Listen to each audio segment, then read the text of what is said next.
তুমি আমাকে জন্নত দেখানোর নাম করে আমাকে করি মেরে দাও না, খুব চালু মাল। আমি বুঝতে পারি না তোমার ব্যাপার।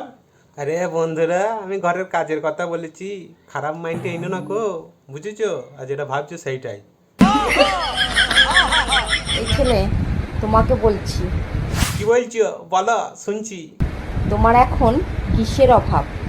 টাকা পয়সার অভাব, না ভালোবাসার অভাব, না মারা, নাকি এইরকম একটা ঝাঁকানাকা বৌদির অভাব? তাড়াতাড়ি কমেন্ট করো। কমেন্ট আমার পেছনে ভরছি, দাঁড়াও। বলতে চাইছি বৌদি, আমার শরীর বিশাল কমজোর। আমাকে বলেছে ডাক্তারে যে দুধ খেতে হবে, দুধ। ওকে ঝুলা খেলে হবে না, টাইট খেতে হবে। এমনি ফুটি টাইট করতে হবে, ঝুলা দুধ খেলে হবে না গো। তা দুধ আছে তোমার কাছে? যদি থাকে একটু দিয়ে যেও, গরুর দুধ। तो रुको जरा सबर करो। আমিও যদি কোনোদিন তোমার সামনে সামনে মিলতে পারি, তা আমি তোমাকে আগে জিজ্ঞাসা করবো যে তুমি এত বড় বড় কি করে করলে। আই মিন মনটার কথা বলছি, অন্য খারাপ কথা ভেবো না। এরকম একটা মেয়ে যদি আমার ব্যাটার বউ হতো।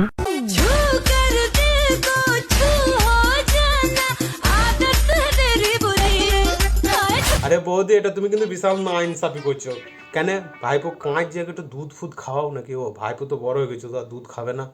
মুড়ি টুড়ি খাওয়াও ওকে। ভাইপো কাঁচ যে তুমি রিলস বানাতেই ব্যস্ত বৌদি, কি বলবো, আমার আর কিচ্ছু বলার নাই গো।